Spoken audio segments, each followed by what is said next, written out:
Very good evening with wishes for a very happy Independence Day 2020. I, Aishwarya Kapoor, welcome you all to this edition of News Tonight on Rajya Sabha Television.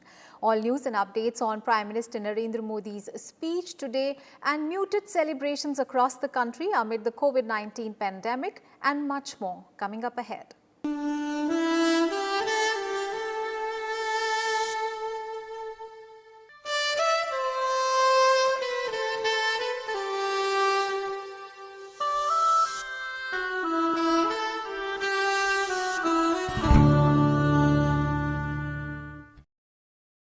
Prime Minister Narendra Modi addressed the nation on 74th Independence Day from the ramparts of the iconic Red Fort today. In his 7th consecutive Independence Day speech that lasted 86 minutes, Prime Minister Modi primarily focused on Atmanirbhar Bharat and tackling the COVID-19 pandemic. He sounded a stern warning to those with terrorist and expansionist agendas. And presenting a roadmap towards the 75th Independence Day, the Prime Minister also spoke about boosting healthcare infrastructure. Here are the key highlights of the Prime Minister's speech. ये स्वतंत्रता का पर्व आजादी के वीरों को याद कर करके नए संकल्पों की ऊर्जा का एक अवसर होता है। एक प्रकार से हमारे लिए ये नई प्रेरणा लेकर के आता है, नया उमंग, नया उत्साह लेकर के आता है। और इस बार तो हमारे लिए संकल्प करना बहुत आवश्यक भी है और बहुत शुभ अवसर भी है, क्योंकि अगला जब हम आजादी का पर्व मनाएंगे तब हम 75 वर्ष में प्रवेश करेंगे। ये अपने आप में एक बहुत बड़ा अवसर है और इसलिए आज आने वाले 2 साल के लिए बहुत बड़े संकल्प लेकर के हमें चलना है। 130 करोड़ देशवासियों को चलना है। आजादी के 75 वर्ष में जब प्रवेश करेंगे और आजादी के 75 वर्ष जब पूर्ण होंगे, हम हमारे संकल्पों की पूर्ति का एक महापर्व के रूप में उसको भी मनाएंगे। भारत जैसे देश को अपने पैरों पर खड़ा होना अनिवार्य है, आत्मनिर्भर बनना अनिवार्य है। जो परिवार के लिए आवश्यक है वो देश के लिए भी आवश्यक है और इसलिए और मुझे विश्वास है भारत इस सपने को चरितार्थ करके रहेगा। और उसका कारण मेरे देश के नागरिकों के सामर्थ्य पर मुझे यकीन है। मुझे मेरे देश की प्रतिभा पर गर्व है। मुझे देश के युवाओं में, देश की मातृशक्ति में, हमारी महिलाओं में अप्रतिम सामर्थ्य जो है उस पर मेरा भरोसा है। मेरा हिंदुस्तान की सोच, हिंदुस्तान का अप्रोच, इस पर विश्वास है और इतिहास गवाह है कि भारत एक बार ठान लेता है तो भारत करके रहता है। ये विश्वास ऐसे ही पैदा नहीं हुआ है, ऐसे ही दुनिया मोहित नहीं हुई है। इसके लिए भारत ने अपनी नीतियों पर, भारत ने अपने लोकतंत्र पर, भारत ने अपनी अर्थव्यवस्था की बुनियाद की मजबूती पर जो काम किए हैं उसने ये विश्वास जगाया है। दुनिया भर के अनेक बिजनेस भारत को सप्लाई चेन के केंद्र के रूप में आज देख रहे हैं। अब हमें मेक इन इंडिया के साथ साथ मेक फॉर वर्ल्ड ये मंत्र को लेकर के भी हमें आगे बढ़ना है। हमने कृषि क्षेत्र को कानूनों से मुक्त कर दिया, बंधनों से मुक्त कर दिया। हमने आत्मनिर्भर बनाने का प्रयास किया हुआ है। जब भारत स्पेस सेक्टर में ताकतवर बनता है तो पड़ोसियों को जरूर उसका लाभ होता है। जब आप ऊर्जा के क्षेत्र में पावरफुल होते हैं तो जे देश अपना अंधेरा मिटाना चाहता है, भारत उसमें मदद कर सकता है।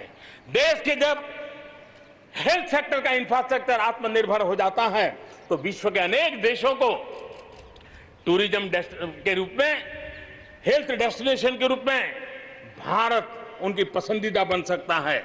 और इसलिए हमें आवश्यक है कि हम भारत में बने सामान की पूरी दुनिया में वाहवाही कैसी हो। और एक जमाना था हमारे देश में जो चीजें बनती थी, हमारे स्किल मैन पावर के द्वारा जो काम होता था, उसकी दुनिया में बहुत वाहवाह होती थी। इतिहास गवाह है। भारत में एक नहीं, दो नहीं, तीन वैक्सीन उसके टेस्टिंग के अलग अलग चरण में है। वैज्ञानिकों से जब हरी झंडी मिल जाएगी, बड़े पैमाने पर प्रोडक्शन होगा और उसकी तैयारियां भी पूरी तरह रेडी हैं।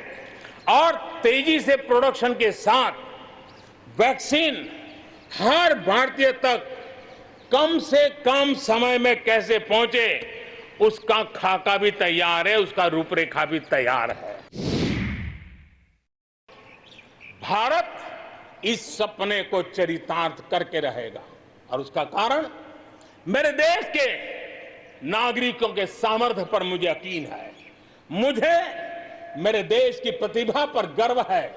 मुझे देश के युवाओं में, देश की मातृशक्ति में, हमारी महिलाओं में अप्रतिम सामर्थ्य जो है, उस पर मेरा भरोसा है।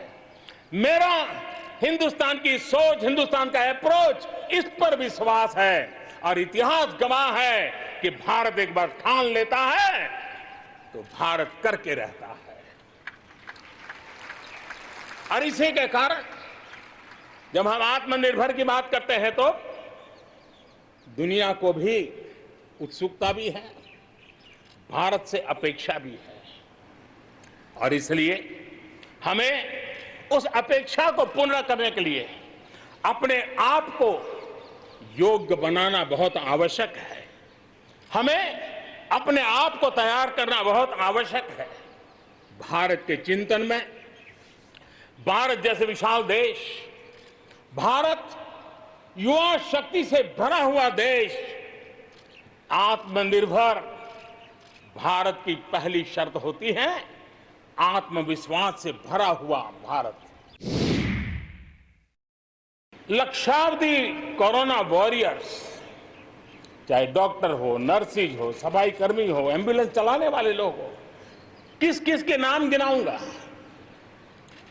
उन लोगों ने इतने लंबे समय तक जिस प्रकार से सेवा परमो धर्मः इस मंत्र को जी करके दिखाया है, पूर्ण समर्पण भाव से मां भारती के लालों की सेवा की है, ऐसे सभी कोरोना वॉरियर्स को भी मैं आज नमन करता हूं। इस कोरोना के कालखंड में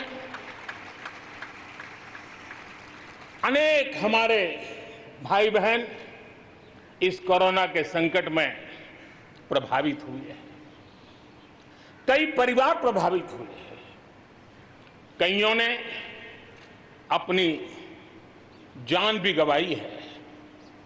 मैं ऐसे सभी परिवारों के प्रति अपनी संवेदनशीलता प्रकट करता हूं। नेशनल डिजिटल हेल्थ मिशन, उसका भी आरंभ किया जा रहा है। भारत के हेल्थ सेक्टर में ये एक नई क्रांति ले आएगा। इलाज में आने वाली परेशानियां कम करने के लिए टेक्नोलॉजी का बहुत सुविचारित रूप से उपयोग होगा। प्रत्येक भारतीय को हेल्थ आईडी दी जाएगी। ये हेल्थ आईडी प्रत्येक भारतीय के स्वास्थ्य खाते की तरह काम करेगी। आपके हर टेस्ट, हर बीमारी, आपको किस डॉक्टर के पास कौन सी दवा ली थी, उनका क्या डायग्नोसिस था, कब दी थी, आपकी रिपोर्ट क्या थी, ये सारी जानकारी इस एक हेल्थ आईडी में आपको समाहित की जाएगी। जम्मू कश्मीर में डिलिमिटेशन की प्रक्रिया चल रही है। सुप्रीम कोर्ट के निवृत्त न्यायमूर्ति के नेतृत्व में डिलिमिटेशन का काम चल रहा है और जल्दी से डिलिमिटेशन का काम पूरा होते ही भविष्य में वहां चुनाव हो, जम्मू कश्मीर के एमएलए हो, जम्मू कश्मीर के मंत्रीगण हो, जम्मू कश्मीर के मुख्यमंत्रीगण हो, नई ऊर्जा के साथ विकास के मार्ग पर आगे बढ़े, इसके लिए देश प्रतिबद्ध भी है और प्रयासरत भी है। इतनी आपदाओं के बीच ही सीमा पर भी देश के सामर्थ्य को चुनौती देने के दुष्प्रयास हुए, लेकिन एलओसी से लेकर एलएसी तक देश की संप्रभुता पर जिस किसी ने आंख उठाई, देश की सेना ने, हमारे वीर जवानों ने उसका उसी की भाषा में जवाब दिया है।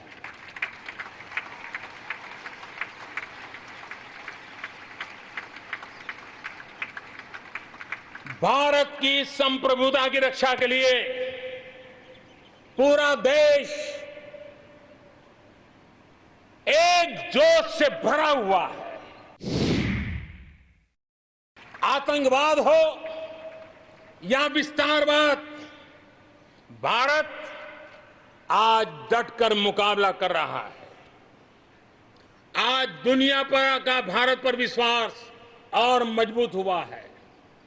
पिछले दिनों संयुक्त राष्ट्र सुरक्षा परिषद के अस्थायी सदस्य के रूप में 192 में से 192 में से 184 देखो सो कहोगा भारत को समर्थन मिलना, ये हमारे हर हिंदुस्तानी के लिए गर्व दिलाता है। विश्व में हमने कैसी अपनी पहुंच बनाई है, उसका यह उदाहरण है।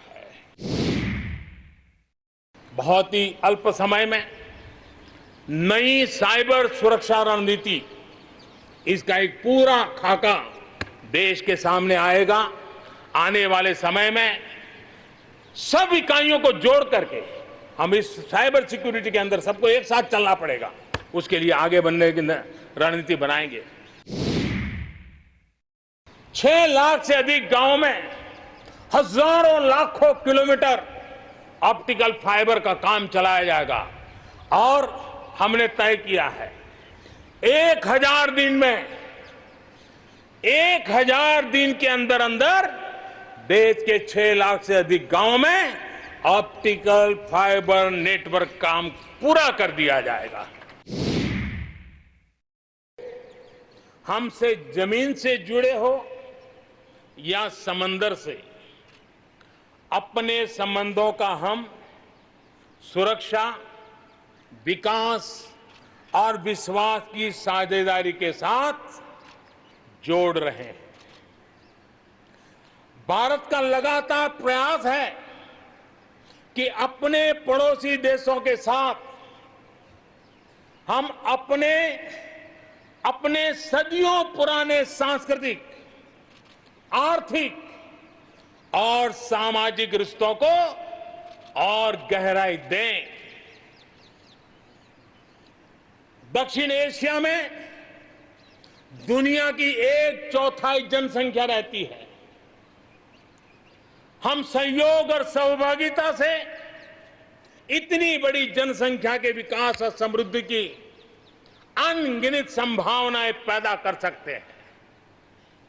इस क्षेत्र के देशों के सभी नेताओं की इस विशाल जनसमूह के विकास और प्रगति के लिए बहुत बड़ी जिम्मेदारी है, एक अहम जिम्मेदारी है।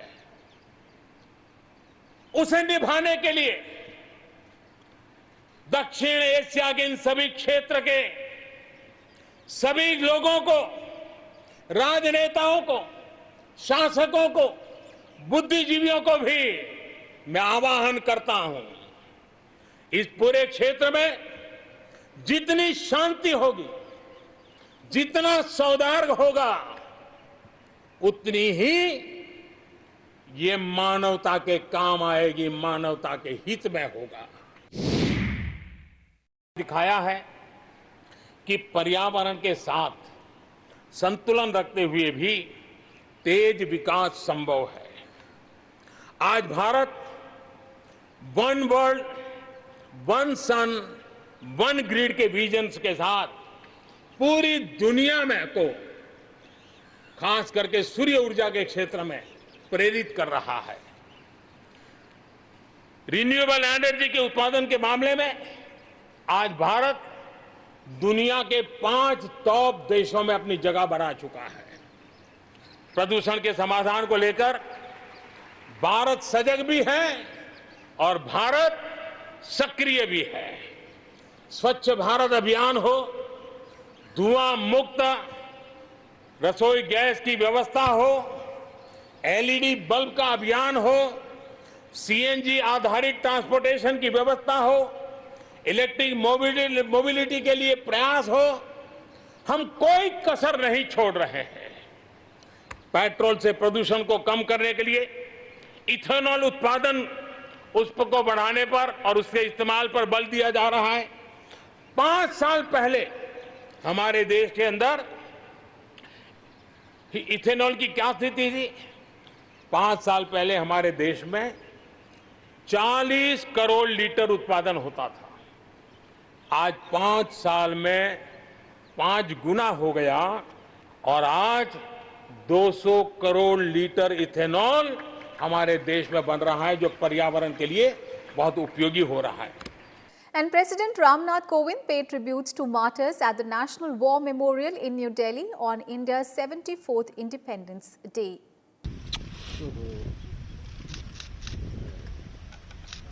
He laid a wreath at the memorial and paid homage to the martyrs.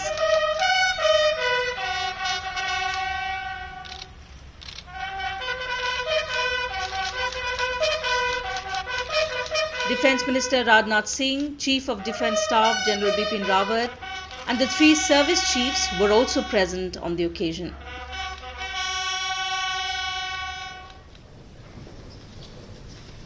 Later in the day, he hosted the Independence Day at-home event. Some special guests were invited to the function this year. These included sanitation workers, police personnel, medical professionals including doctors, nurses and ASHA workers, and a man who ferries wood for funeral pyres. These guests were handpicked by the President himself to recognize their efforts in the war against COVID-19. Due to the pandemic, the annual guest list of over 1,500 people was severely pruned.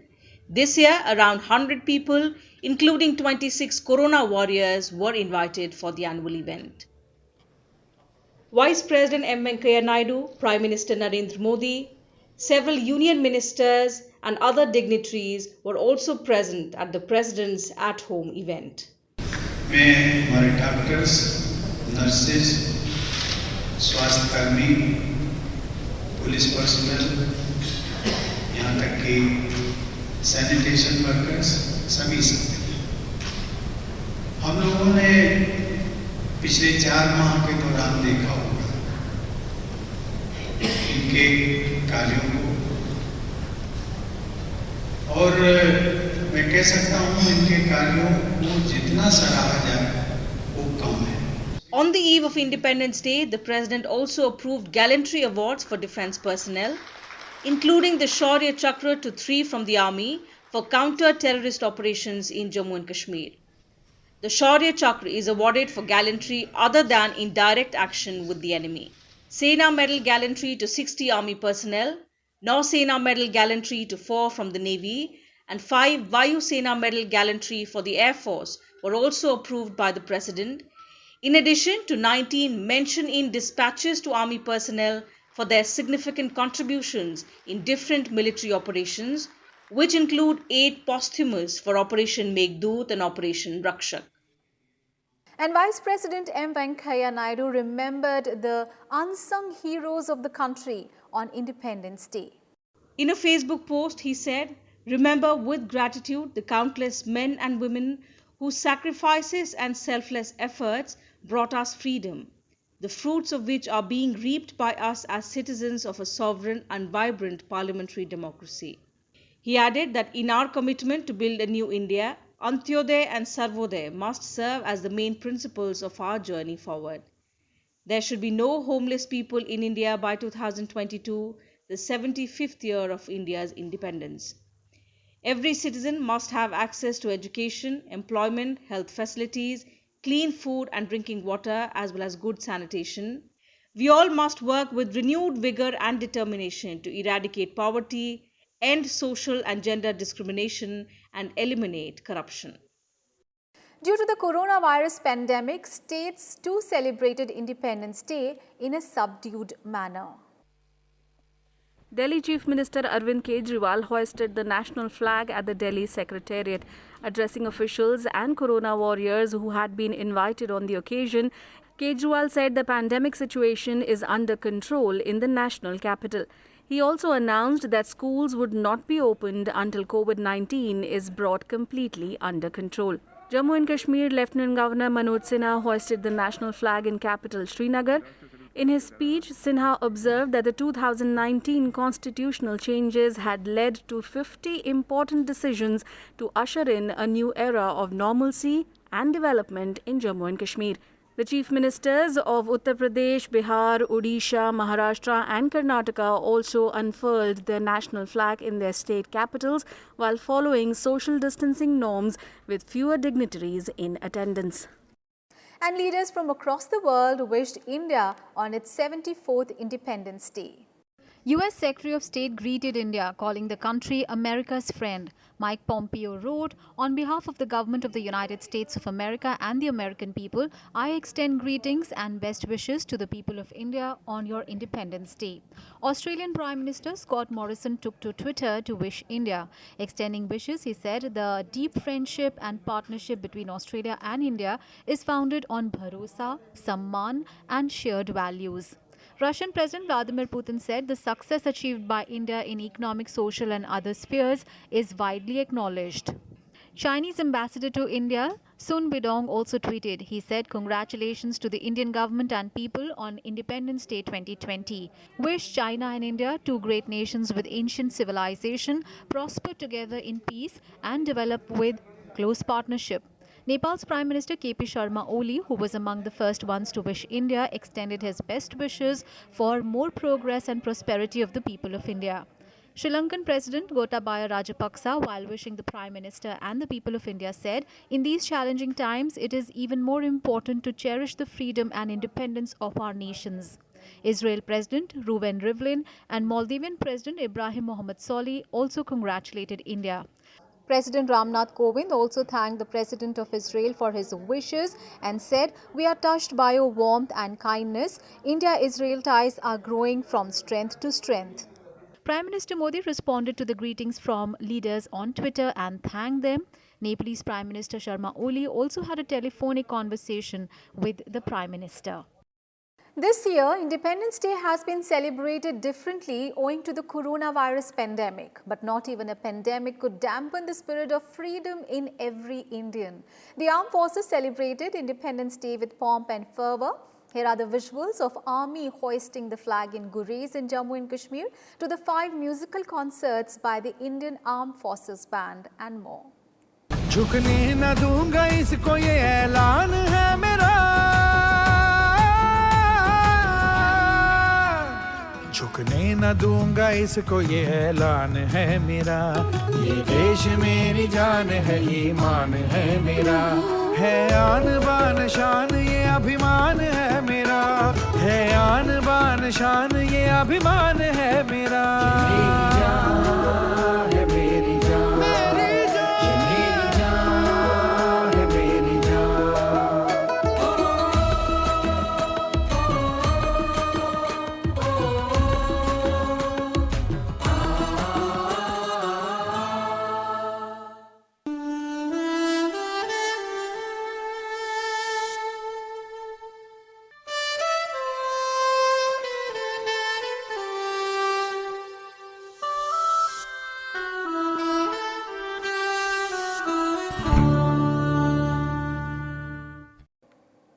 And now a look at an update on the novel coronavirus infections in the country. And COVID-19 cases in India crossed 25 lakh on Friday after another day of over 60,000 new cases. India is the third worst affected country globally after the United States and Brazil. India recorded a single-day spike of 65,002 new cases of COVID-19 in the last 24 hours, pushing the infection tally to over 25 lakh. The country reported 996 fresh fatalities in the last 24 hours, taking the total death toll to 49,036. There are over 6,68,000 active cases in the country, with more than 18 lakh patients cured, putting the recovery rate at 71.60%. Overall, 5 states with the biggest 24-hour jump in total cases are Maharashtra, Andhra Pradesh, Karnataka, Tamil Nadu and Uttar Pradesh. Several small states continue to report a huge increase in infections. Goa, Tripura, Andaman and Nicobar Islands, Ladakh, Manipur, Puducherry and Nagaland have cases ranging from 2,000 to 11,000, indicating the spread of the disease. While these numbers look small in comparison with bigger states with much higher caseload, but compared to their population, many smaller states are carrying large caseloads. Mizoram is the only state in India with less than 1,000 cases as of now. Lakshadweep remains COVID-19 free, with no cases reported on the island so far. 5 most affected states by total tally of cases are Maharashtra, Tamil Nadu, Andhra Pradesh, Karnataka and Delhi. 32 states and union territories have reported recovery rate higher than 50%. Over 8,68,000 samples were tested on Friday, out of which 7.8% tested positive, higher than the WHO standard of 5%. Test positivity rate indicates the spread of the disease.